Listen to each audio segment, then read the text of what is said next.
నమస్కారం. పవిత్ర వృక్షాలు కార్యక్రమానికి స్వాగతం.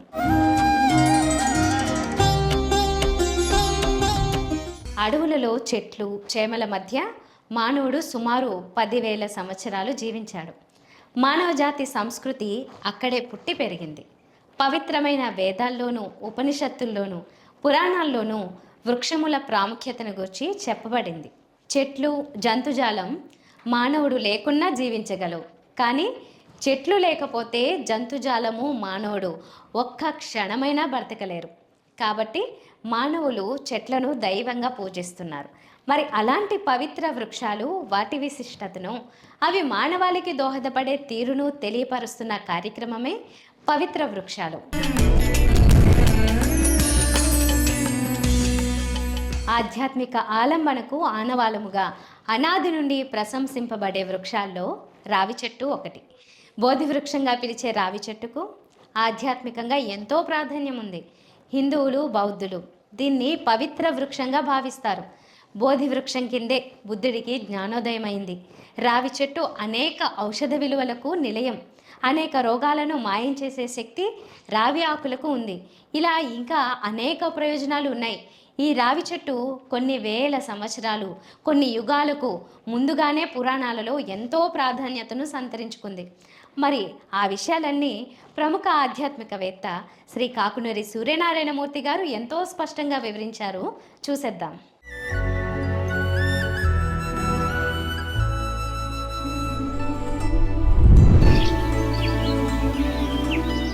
అమృత వృక్షాలు అనే అంశానికి స్వాగతం. ఒక మొక్క ఎదిగి వృక్షంగా మారుతుంది. ఆ వృక్షం మహావృక్షంగా ఎదుగుతుంది. మనందరికీ అమృతమయమైన ఆనందాన్ని అందిస్తుంది.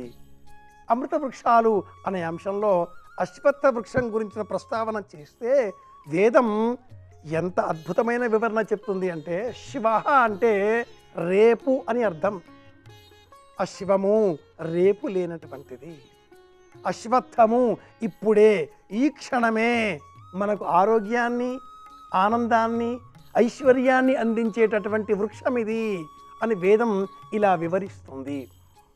ఈ వృక్షానికి బోధి వృక్షం అనే పేరు కూడా ఉంది.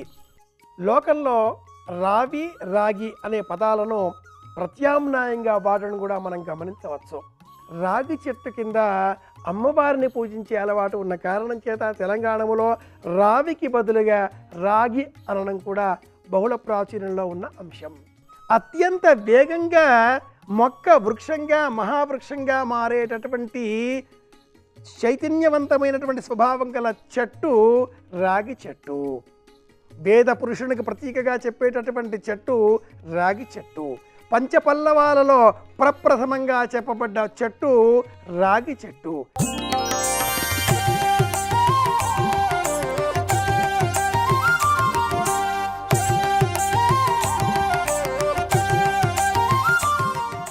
వేదంలో అశ్వత్థ వృక్షానికి సంబంధించిన ఒకానొక అద్భుతమైన వృత్తాంతం ఉంది. పూర్వం బ్రహ్మదేవుడు సమస్త సృష్టిని ప్రారంభించేటటువంటి తరుణంలో ప్రజాపతిరకామయత ప్రజాసృజేయేతి సతపోతప్యత, సృష్టి క్రమం చేసేటటువంటి తరుణంలో అశ్వత్థ వృక్షము రాగి చెట్టును సృష్టించినట్లుగా వేద ప్రమాణం. అలాగే అపారమైనటువంటి అగ్నిహోత్రాన్ని సృష్టించేటటువంటి తరుణంలో జమ్మి వృక్షం కూడా సృష్టించిన కారణంతో ఆ జమ్మి వృక్షం పైన పెరిగినటువంటి రాగి చెట్టు ఆధారపడే వృక్షంగా ఉన్నప్పటికీ ఉపాధేయమైన మూలంగా ఈ రాగి చెట్టు కారణంగానే అద్భుతమైన ఉష్ణశక్తిని మనం పొందగలుగుతాం అని బ్రహ్మదేవుడి బోధ.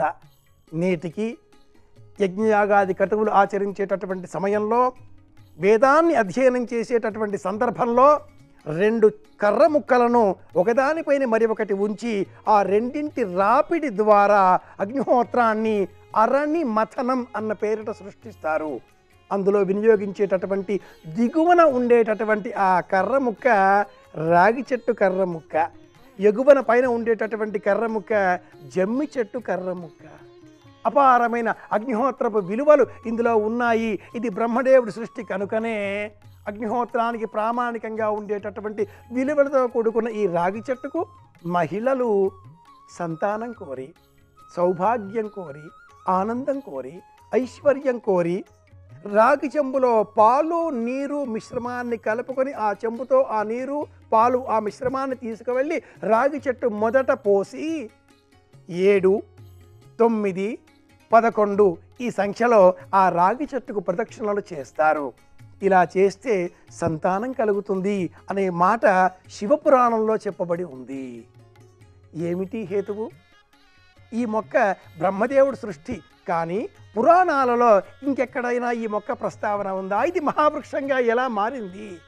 సాక్షాత్తు బోధిసత్వుడు గౌతమ బుద్ధుడే ఈ మహావృక్షం కింద కూర్చొని తపస్సు చేసి అపారమైన జ్ఞానాన్ని పొందాడు అని మన చరిత్ర గ్రంథాలు చెబుతున్నటువంటి నేపథ్యంలో పౌరాణికంగా పురాణాలలో ఈ చరిత్రకు సంబంధించిన ఆధారాలు ఏమైనా ఉన్నాయా?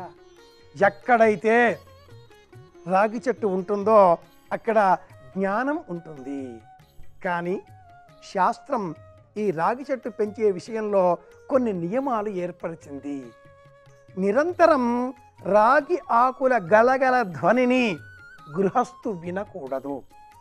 అలాగే వారంలోని 7 రోజులలో ఎవరైనా కూడా ఒక్క శనివారం తప్ప మిగతా వారాలలో రాగి చెట్టును స్పృశించరాదు. శనివారాలలో రాగి చెట్టును స్పృశించవచ్చు, దర్శనం చేసుకోవచ్చు, ప్రదక్షిణలు చేయవచ్చు అనేటటువంటి నియమాలను విష్ణు పురాణాదిగా గల అనేక గ్రంథాలు ఇలా వివరించాయి. తప్పనిసరిగా రావి చెట్టును బడిలో, గుడిలో, బాటలలో, రహదారి కూడలి మధ్యన, గ్రామానికి వెలుపల వ్యవసాయ క్షేత్రములో రాగి మొక్కలు పెంచాలి అని మనకు విష్ణు పురాణం వివరిస్తుంది. సాక్షాత్తు శ్రీమన్నారాయణ స్వరూపమైనటువంటి ఈ రావి చెట్టు పూర్వం అనంతశయనంగా ఉండేటటువంటి ఆ స్వామి, అంతటా ఉండేటటువంటి ఆ జగన్నాటక సూత్రధారి రావి ఆకు పైన శయనించిన రూపంలో దర్శనమిచ్చినట్లుగా మనకు దేవీ భాగవతం వర్ణిస్తుంది. నక్షత్రాలలో జ్యోతిష చింతామణి అనే గ్రంథాన్ని గురించిన జ్ఞానాన్ని పరిశీలన చేస్తే ప్రత్యేకంగా నక్షత్రాలలో మూలా నక్షత్రానికి సంబంధించినటువంటి జాతకులు తప్పనిసరిగా రావి చెట్టును పూజించాలి అని తెలియజేస్తారు.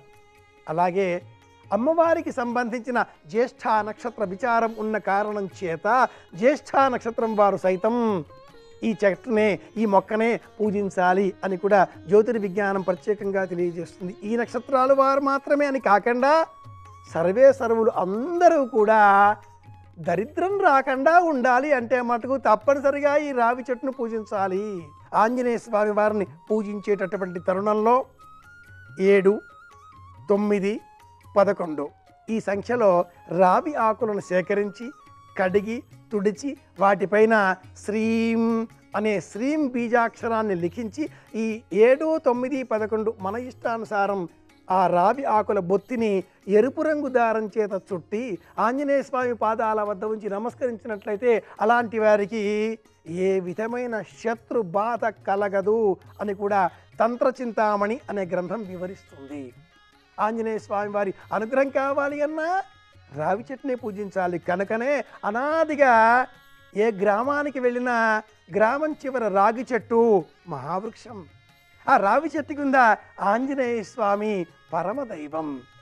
మంకాళమ్మో, పోలేరమ్మో, గంగరావి చెట్టు కింద మంకాళమ్మో అని గ్రామదేవత రూపంలో ఆ జ్యేష్ఠాదేవిని పూజించినా చూచేటటువంటి మొట్టమొదటి మన దృక్కు చూపు నిలబడేటటువంటి మహావృక్షమే రాగి చెట్టు. ఇన్ని వేల సంవత్సరాలుగా ఈ మహావృక్షం మన జాతికి మేలు చేస్తూనే ఉంది. ఇది రావి చెట్టు వృత్తాంతం. మరో వృక్షం వృత్తాంతం తెలుసుకోవడం కోసం మళ్ళీ కలుసుకుందాం. అందరి క్షేమాన్ని కోరుకుందాం. శ్రీరామ జయం. ఔషధ ఘని అని పిలువబడే రావి చెట్టు ఎలాంటి అనారోగ్య సమస్యలను నివారిస్తుంది, ఎలాంటి ఆరోగ్య ప్రయోజనాల్ని కలిగజేస్తుందో senior ayurvedic physician doctor Murali Manohar Chirumamilla గారు చెప్పే విషయాల్ని చూసేద్దాం.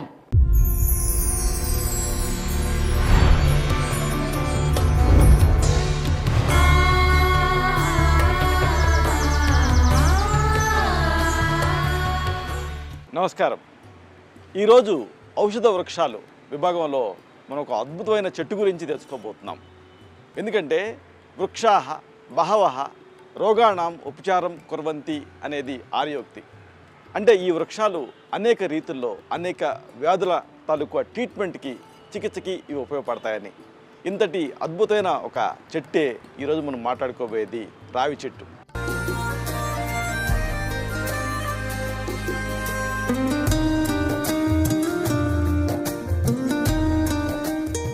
ఇది ఒక ముక్కలో చెప్పాలంటే ఎంతోమంది కీళ్ళ నొప్పులతో బాధపడుతూ ఉంటారు కదా, వాళ్ళకి ఇది ఒక రామబాణంలా పనిచేస్తుంది. ఇది నిజానికి కీళ్ళ నొప్పులే కాదు, అనేక రకాల సమస్యల్ని తగ్గించడానికి ఇది ఉపయోగపడుతుంది. దీని గురించి తెలుసుకుందాం. భారతదేశానికి సంబంధించిన అతి ఉత్తమమైన వృక్షాలలో ఈ రావి చెట్టు అనేది ఒకటి. రావి చెట్టు లేని గుడి ఉండదంటే దీనికి గల ఇంపార్టెన్స్, రిలీజియస్ ఇంపార్టెన్స్ మనకి అర్థమవుతుంది. అందుకే ఫైకస్ రిలీజియోజా అంటారు, అంటే రిలీజియస్గా ఇది చాలా ఇంపార్టెంట్ అని. అలాగే బోధి వృక్షం అని కూడా అంటారు, అంటే ఇది ఒక రకంగా మనకి ఒక జ్ఞానాన్ని ప్రసాదిస్తుంది అని. రావి చెట్టుకి మీరు గమనిస్తే ఆకులు కణుపుకి ఒకటి చొప్పున హృదయాకారంలో ఆకు చివర సన్నగా తోకలాగా అమరి ఉంటుంది. దీని పండ్లు గుండ్రంగా ఉదారంగులో ఉంటాయి. ఈ చెట్టు గాలి సోకితే స్త్రీల తాలూకు గర్భాశయ దోషాలు హరిస్తాయని గుర్తుపెట్టినటువంటి మన పూర్వీకులు కార్తీక మార్గశిర మాసాలలో ప్రతి స్త్రీ కూడా రోజువారీగా ప్రాతకాలంలో 108 సార్లు అశ్వత్థ ప్రదక్షిణలు చేయాలని ఒక ఆచారాన్ని పెట్టారంటే ఇది ఎంతటి పవిత్రమైనటువంటి అలాగే ముఖ్యమైనటువంటి చెట్టు అర్థమవుతుంది. ఇక దీంతో ఎలాంటి సమస్యలు తగ్గించుకోవచ్చు వరుసగా తెలుసుకుందాం. ముందుగా మనం చెప్పుకోవాల్సింది కీళ్ళ నొప్పి. ఎంతోమందిని ఈ జాయింట్ పెయిన్స్, పాలిఆర్థ్రాలజియా ఇబ్బంది పెడుతూ ఉంటాయి. ఇలాంటప్పుడు కీళ్ళ నొప్పికి ఒక రామబాణంలాగా ఇది పనిచేస్తుంది. రావి చెట్టు ఉంటుంది కదా, దాని చెక్కని మీరు సేకరించాలి, అంటే బెరడు. దీన్ని నీళ్ళకి వేసి మరిగించి కషాయం తయారు చేయాలి. ఈ కషాయాన్ని రోజుకి 2 సార్లు ఉదయం సాయంత్రం కూడా పూటకి 30 మిల్లీలీటర్ల మోతాదుగా తాగుతూ ఉంటే 20 రోజులలో ఈ కీళ్ళ నొప్పులు ఆశ్చర్యకరంగా తగ్గుతాయి.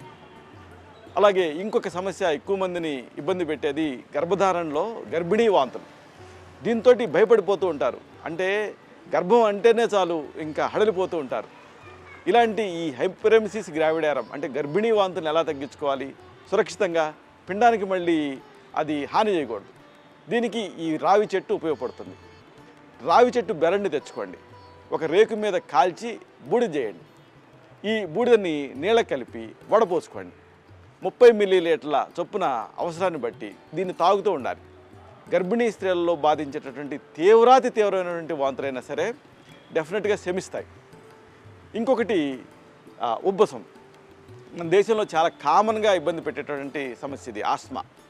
అందరూ హాయిగా నిద్రపోతూ ఉంటే ఉబ్బసంతో బాధపడే వాళ్ళు నిద్ర లేక ఎప్పుడు తెల్లారుతుందని గడుపుతూ ఉంటారు. ఇలాంటి ఉబ్బసానికి ఇది ఒక మహత్తరమైనటువంటి ఔషధంగా పనిచేస్తుంది. రావి పండ్లు వీటిని తెచ్చుకొని ఎండబెట్టండి. ఎండిన తర్వాత పొడి చేసుకోండి. ఒక చెంచాడు పొడిని తేనెతోటి కానీ లేదా వేడి నీళ్ళతో కానీ వాడుతూ ఉంటే ఉబ్బస రోగం శమిస్తుంది, ఆస్మా నుంచి మీకు రిలీఫ్ వస్తుంది. ఇంకోటి చెప్పుకున్నాం కదా, మహిళల్లో గర్భాశయ దోషాలు, దీనివల్ల ఇన్ఫర్టిలిటీ దగ్గర నుంచి అనేక సమస్యలు. ఇలాంటప్పుడు ఇది ఉపయోగపడుతుంది. రావి పండ్లు వీటిని తెచ్చుకొని ఎండబెట్టండి.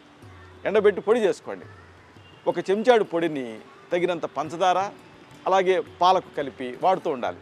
దీంతో ఈ మహిళల తాలూకు గర్భాశయ దోషాలన్నీ తగ్గుతాయి, సంతాన యోగ్యత కలుగుతుంది. ఇది దీని ప్రత్యేకత. ఇక ప్రాణ ప్రమాదాన్ని కలిగించే సమస్య ఏంటంటే రక్త విరేచనాలు. ఈ రక్త విరేచనాలను కంట్రోల్ చేయకపోతే ప్రాణాలు పోయేటటువంటి రిస్క్ ఉంటుంది.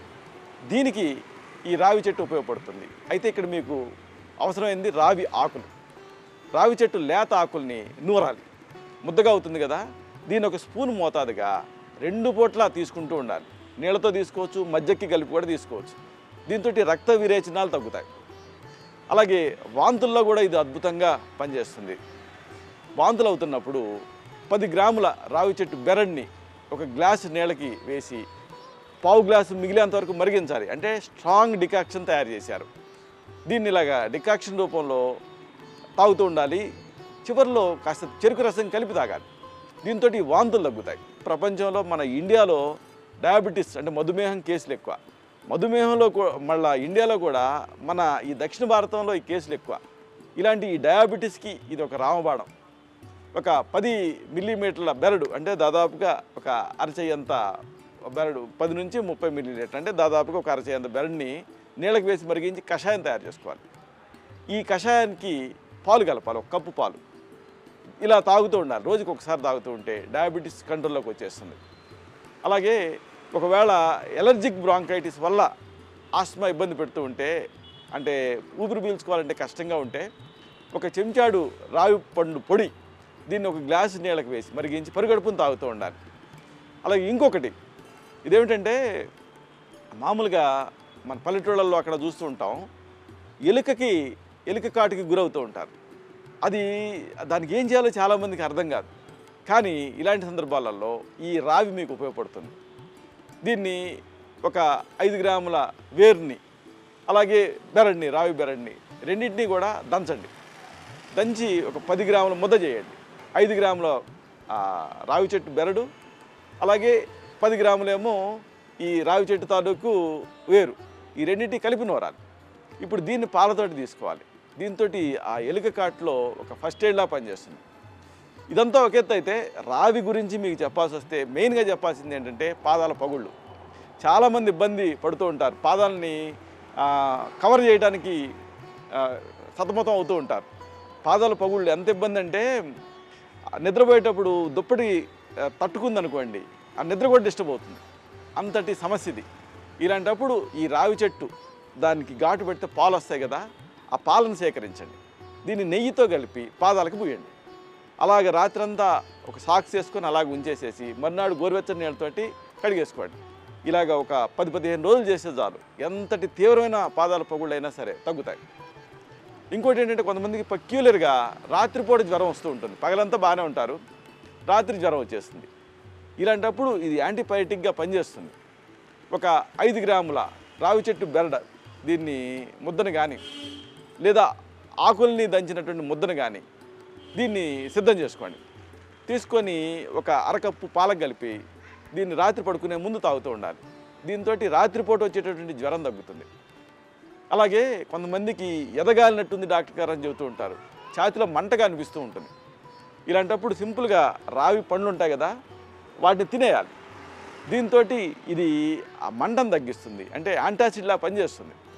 అలాగే మన దేశంలో ఎన్నో అకాల మరణాలకు కారణం ఏమిటి అంటే కలరా, వాంతులు, వీటిని కంట్రోల్ చేయటం తెలియకపోవడం వల్ల అర్ధంతరపు మరణాలు అవుతున్నాయి. దీనికి ఒక పరిష్కారం రావి ఆకులు. రావి ఆకుల్ని ఒక 2, అలాగే మిరియం గింజలు ఒక 5, అలాగే లవంగాలు 7, వీటిని కలిపి నీళ్ళతోటి నూరి వడపోసుకొని ప్రతి 2 గంటలకి ఒకసారి కొంచెం కొంచెంగా ఇస్తూ ఉండాలి. దీంతో కలరాలో ఇబ్బంది పెట్టే వాంతులు, విరేచనాలు తగ్గుతాయి. అలాగే ఇంకొకటి, చాలామందికి అరిసెస్సు అంటారు. అరి అంటే శత్రువు, అంటే మన శరీరంలోనే ఒక శత్రువు ఉన్నట్టు. ఏమిటి? మొలల్ని అరిసెస్ అంటారు. అరిసె మొలలని అదే పేరు వచ్చింది. ఇలాంటప్పుడు రావి ఆకుని, వేప ఆకుని కలిపి నూరాలి. ఆయింట్మెంట్ లాగా అవుతుంది కదా, దాన్ని ఆ మొలల పైన అప్లై చేసి కాస్త రుద్దాలి. దీంతో ఆ మొలల బాధ వెంటనే తగ్గుతుంది. ఇంకొకటి, ఈ జలుబు వల్ల మయాల్జియా వస్తుంది, అంటే ఒళ్ళు నొప్పులు వస్తూ ఉంటాయి. మామూలుగా ఏదన్నా జలుబు వల్ల లేకపోతే ఫ్లూ వల్ల ఇలాంటప్పుడు ఈ బాడీ పెయిన్స్ వస్తూ ఉంటాయి. యాక్చువల్గా జలుబు కంటే చాలామందిని ఈ నొప్పులే ఇబ్బంది పెడుతూ ఉంటాయి. ఇలాంటప్పుడు ఏం చేయాలి? ఈ రావి ఆకులు దీన్ని బెల్లంతో సహా నూరాలి. రావి ఆకులు, బెల్లం సమాన భాగాలు నూరి ఇప్పుడు దీన్ని ఒక టీ స్పూన్ మోతాదుగా ఒక 7 రోజులు తీసుకోవాలి. దీంతో ఆ జలుబులో వచ్చేటటువంటి నొప్పులు, అలాగే పట్టు నొప్పులు అంటారు, అంటే క్రాంప్స్, ఇలాంటి వాటిలో అద్భుతమైన ఫలితం కనిపిస్తుంది. వీటి నుంచి రిలీఫ్ వస్తుంది. ఇలాగా ఈ రావి చెట్టు దీన్ని మన ఊళ్ళో పెంచుకుందాం, మన ప్రాంగణంలో పెంచుకుందాం, అట్లీస్ట్ దాన్ని కాపాడదాం. అప్పుడు ఇన్ని రకాలుగా ఇది ఉపయోగపడుతుంది. తిరిగి ఇదే కార్యక్రమాల సిరీస్లో మనం కలుసుకున్నప్పుడు మరొక అద్భుతమైన ఔషధ చెట్టు గురించి, ఔషధ వృక్షం గురించి, దాని ప్రత్యేకతల గురించి తెలుసుకుందాం. నమస్తే. రావి చెట్టును పిప్పల వృక్షమని కూడా అంటారు. రావి చెట్టుకు గల ప్రాధాన్యత చాలా గొప్పది. ఆదిత్య వృక్షమని కూడా ఆ చెట్టును సంబోధిస్తారు. మన ఉపనయనముల యందు కూడా రావి కొమ్మ ప్రాధాన్యత ఎనలేనిది. యజ్ఞ యాగముల యందు సమిధలుగా రావి చెక్కలను వాడుతారు. రావి చెట్టును భగవంతుని రూపంగా కొలుస్తారు. రాత్రిపూట ఆక్సిజన్ అందించే అతి తక్కువ చెట్లలో రావి చెట్టు ఒకటి. వివాహ సమస్యలు, సంతాన ప్రాప్తి, శని బాధలు, ఆరోగ్య సమస్యలు మొదలైనవన్నీ తొలగించే గుణం ఈ రావి చెట్టుకు ఉంది. ఇలా చెప్పుకుంటూ పోతే ఇంకెన్నో ఆధ్యాత్మిక ప్రయోజనాలు కావచ్చు, ఆరోగ్య ప్రయోజనాలు కావచ్చు రావి చెట్టులో మనం చూడొచ్చు. వాటి వలన ఆరోగ్యంగా ఆనందంగా జీవించవచ్చు. ఇది ఇవాల్టి పవిత్ర వృక్షాలు కార్యక్రమం. మరో ఎపిసోడ్లో మరో పవిత్ర వృక్షం గురించి తెలుసుకుందాం. నమస్కారం.